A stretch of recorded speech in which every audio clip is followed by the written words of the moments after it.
بسم اللہ الرحمن الرحیم نحمدہ ونصلی علی رسولہ الکریم اما بعد۔ 11ویں تراویح کا خلاصہ۔ اس میں اللہ تبارک و تعالی نے عقل مندوں کی نشانیاں بیان فرمائی، وہ نماز قائم کرنے والے، وعدہ پورا کرنے والے اور اسی طرح تقوی اختیار کرنے والے، اللہ تعالیٰ کے لیے اللہ تعالیٰ کے نام پر مر مٹنے والے ہوتے ہیں۔ اللہ رب العزت نے ان کی عظیم صفات کو اجاگر فرمایا اور اس کے ساتھ ساتھ وہ اپنے رشتہ داروں کے ساتھ اچھا سلوک کرتے ہیں۔ کل قیامت کے دن فرشتوں کی طرف سے انہیں جو سلام پیش کیا جائے گا اس کو بیان کیا گیا۔ اس کے مقابلے میں جو لوگ قطع رحمی کرتے ہیں، رشتہ داروں کے ساتھ تعلق ختم کرتے ہیں، زمین میں فساد برپا کرتے ہیں، ان کی مذمت اور ان کے انجام کو بیان کیا گیا۔ اس کے ساتھ اللہ رب العزت نے اللہ کے ذکر میں دلوں کا سکون قرار دیا اور مشرکین مکہ کے بارے میں بتلایا گیا کہ انہیں جس طرح بھی سمجھایا جائے اور مردے ان سے بات کرنے لگے تو پھر بھی یہ سمجھنے کو تیار نہیں ہوں گے۔ اس کے بعد آگے اللہ رب العزت نے اچھے اور برے لوگوں کے انجام کو بیان فرمایا، اہل کتاب میں سے اچھے اور برے گروہ کو ذکر فرمایا اور آخر میں انبیاء علیہ السلام کی اولاد، ان کی اور زوجیت کو بیان فرمایا کہ جتنے بھی انبیاء علیہ السلام آئے وہ سب اولاد اور زوجیت والے تھے، اور اس کے ساتھ ساتھ اللہ تعالیٰ نے نبی علیہ السلام کی حقانیت اور اس پر گواہی کو بیان فرمایا۔ اس کے بعد آگے سورہ ابراہیم کی ابتدا ہے۔ جلیل القدر پیغمبر حضرت ابراہیم علیہ السلام کے نام پر اس سورت کا نام ابراہیم رکھا گیا۔ ابتدائی طور پر اللہ رب العزت نے اپنی کتاب کی عظمت کو اجاگر فرمایا، اپنی عظیم صفات کو بیان فرمایا، ہر قوم میں اسی کی زبان میں پیغمبر آنے کو بیان کیا گیا۔ پھر حضرت موسیٰ علیہ السلام اور ان کی قوم کا واقعہ بیان فرمایا گیا۔ حضرت موسیٰ علیہ السلام نے ان کو کس طرح دعوت توحید دی اور ان کو اللہ تعالیٰ کے پر ایمان لانے کا حکم دیا، اور اگر ایمان نہیں لائیں گے تو اللہ تعالیٰ بے پرواہ اور مستغنی ہے، اس بات کو بیان کیا گیا۔ پچھلی کچھ قوموں کے احوال بیان کیے اور انہوں نے اپنے رسولوں کے ساتھ جو مکالمہ کیا اور بشر ہونے کے ناطے انہوں نے رسولوں کی اتباع کرنے سے انکار کیا تو اسے بیان کیا گیا۔ آگے رسولوں نے ان کو جو جواب دیا اسے بیان کیا گیا کہ جتنے بھی انبیاء علیہ السلام تشریف لائے وہ سب بشر تھے، اور یہ کہ اللہ کی طرف سے ہم نشانی لا سکتے ہیں، اپنی طرف سے کوئی نشانی پیش نہیں کر سکتے۔ اس کے بعد آگے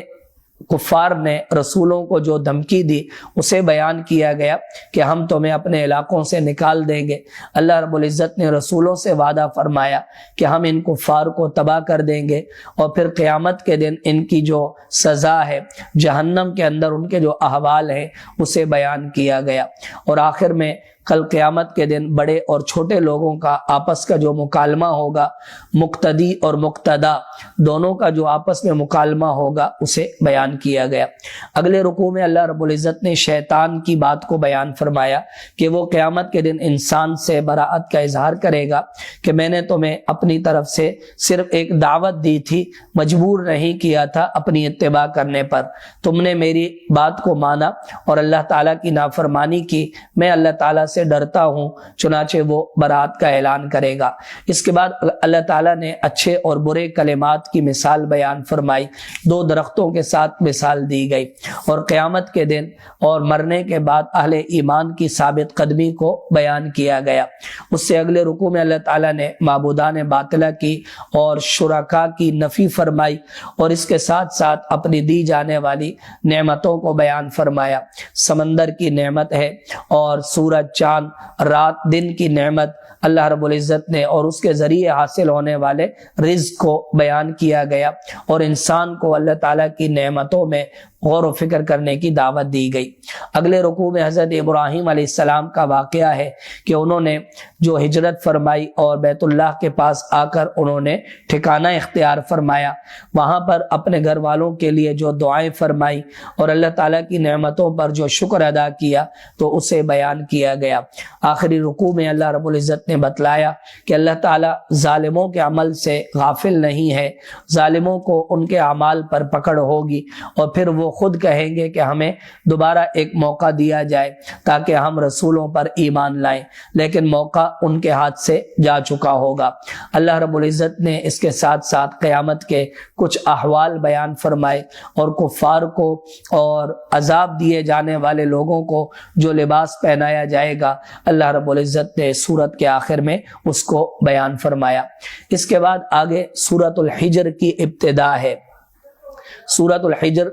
میں اللہ رب العزت نے ابتدائی طور پر قرآن کریم کی عظمت کو اجاگر فرمایا اور قرآن کریم کی حفاظت کا وعدہ فرمایا۔ جن لوگوں نے رسولوں کو جھٹلایا ان کا ذکر ہوا، اور اس کے بعد اللہ تعالیٰ نے آسمان کی نعمت کو بیان فرمایا اور آسمان کی مضبوطی کو بیان کیا گیا۔ پھر زمین پر اللہ تعالیٰ نے جو پہاڑوں کو رکھا، جو اس میں بارش کا نظام بنایا، پانی کو محفوظ کرنے کا نظام بنایا، اللہ رب العزت نے اس نعمت کو یاد دلایا۔ اور پھر اگلے رکوع میں اللہ رب العزت نے انسان اور جنات کی تخلیق کو بیان فرمایا۔ انسانوں کو سجدہ کرنے کے لیے جو فرشتوں کو اللہ تعالیٰ نے حکم دیا وہ بیان کیا گیا۔ شیطان نے جو تردید کی اور سجدہ کرنے سے انکار کیا، اللہ تعالیٰ نے اسے بیان فرمایا، اور آخر میں اس کے ساتھ ہونے والے وعدے کو اور نیک لوگوں کے انجام کو اللہ رب العزت نے بیان فرمایا۔ اس کے بعد آگے ابراہیم علیہ السلام کے پاس آنے والے فرشتوں کا ذکر ہے کہ وہ مہمان بن کر آئے، اور بالآخر حضرت ابراہیم علیہ السلام کو انہوں نے بیٹے کی خوشخبری دی، اور پھر لوط علیہ السلام کے پاس گئے، ان کی قوم پر عذاب آیا، اور یوں اللہ تعالیٰ نے لوط علیہ السلام کی پوری بستی کو تباہ اور برباد فرما دیا۔ اور پھر اس کے ساتھ ساتھ اللہ تعالیٰ نے اگلے رکوع میں حضرت ہود علیہ السلام کے واقعہ کو، حضرت سمود، قوم سمود کے واقعہ کو بیان فرمایا کہ اللہ تعالیٰ نے ان کو پہاڑوں کو تراش کر بنانے اور گھر بنانے کی جو نعمت عطا فرمائی۔ پھر قیامت کے احوال بیان کیے گئے، قرآن کریم اور سورۃ الفاتحہ جیسی نعمت دیے جانے کو ذکر کیا گیا۔ نبی علیہ الصلوۃ والسلام کو واضح طور پر اعلان توحید کرنے کا حکم فرمایا گیا، اور اگر دل میں غم ہو، پریشانی ہو، تو اللہ کی حمد و ثنا اور سجدے کے ذریعے سے اس کو دور کرنے کا حکم دیا گیا۔ اس کے بعد آگے اللہ رب العزت نے سورۃ النحل کو بیان فرمایا۔ سورۃ النحل، نحل کے معنی شہد کی مکھی کے ہوتے ہیں۔ اللہ تعالیٰ نے اس سورت مبارکہ میں شہد کی مکھی کا واقعہ بیان فرمایا، اس کی مناسبت سے اس کا نام سورہ نحل ہے۔ اس کی ابتدا میں بھی اللہ رب العزت نے اپنی نعمتیں اجاگر فرمائی، اور سردی کا لباس جو ایک نعمت ہے اسے بیان کیا گیا۔ جانوروں میں سے جو اللہ تعالیٰ نے نعمتیں عطا فرمائی، فوائد عطا فرمائے، انہیں بیان کیا گیا۔ پھر اللہ تعالیٰ نے پانی برسایا، اس کے ذریعے جو غلہ، اناج، پھل وغیرہ نکلتے ہیں اسے بیان کیا گیا، اور پھر سمندر سے حاصل ہونے والی نعمتوں، ستاروں سے حاصل ہونے والی نعمتوں کو اللہ رب العزت نے بیان فرمایا۔ اس کے بعد آگے اللہ رب العزت نے اگلے رکوع میں اپنی وحدانیت کو بیان فرمایا، معبودان باطلہ کی نفی فرمائی اور معبودان باطلہ کا رد فرمایا۔ اس کے ساتھ ساتھ اللہ رب العزت نے اس کے بعد فرشتوں کے ساتھ ہونے والا مکالمہ، برے لوگوں کا موت کے وقت اور اچھے لوگوں کا موت کے وقت جو مکالمہ ہوتا ہے، اور فرشتوں کی طرف سے انہیں جو خوشخبری یا عذاب کی وعید سنائی جاتی ہے اسے بیان کیا گیا۔ اور اس کے بعد اللہ رب العزت نے دوبارہ اپنی توحید کو اجاگر فرمایا، قیامت آنے کی یقین دہانی کرائی، رسولوں کی عظمت کو بیان کیا گیا، اور اس کے ساتھ ہجرت کرنے والوں کی عظمت اور فضیلت کو اللہ رب العزت نے اجاگر فرمایا۔ اس کے ساتھ ساتھ قرآن کریم کی عظمت کو دوبارہ بیان کیا گیا۔ ہر چیز اللہ تعالیٰ کو سجدہ کرتی ہے، اس بات کو اللہ رب العزت نے بیان فرمایا۔ اس سے آگے اللہ رب العزت نے ان لوگوں کی مذمت بیان فرمائی کہ جو اللہ تعالیٰ کے لیے تو بیٹیاں تجویز کرتے ہیں اور خود بیٹی پیدا ہونے پر ناراضگی کا اظہار کرتے ہیں، اور اس کے ساتھ اللہ رب العزت نے فرمایا کہ اگر اللہ تعالیٰ چاہے تو اس پوری کائنات میں گناہوں کی وجہ سے ہر ذی نفس اور ہر ذی روح کو اللہ تعالیٰ پکڑ لے، لیکن اللہ تعالیٰ مہلت عطا فرماتے ہیں۔ اور اس کے بعد اللہ تعالیٰ نے پھر اپنی نعمتیں یاد دلائی۔ اللہ تعالیٰ نے دودھ عطا فرمایا، خون اور گوبر کے بیچ سے نکل کر کس طرح خالص اور صاف ستھرا دودھ اللہ رب العزت ہمیں عطا فرماتے ہیں، اس کے ساتھ ساتھ شہد کی نعمت اللہ تعالیٰ نے عطا فرمائی، اور پھر رزق میں اللہ تعالیٰ نے جو مراتب رکھے وہ بیان فرمائے، اور پھر اللہ تعالیٰ نے اولاد کی نعمت عطا فرمائی، اور اس کے ساتھ ساتھ معبودان باطلہ کی اور کفار کے شرک کا انکار کیا گیا، اور اس پر دو مثالیں بیان فرمائی، قیامت آنے کو بیان کیا گیا، اور اس کے ساتھ اللہ رب العزت نے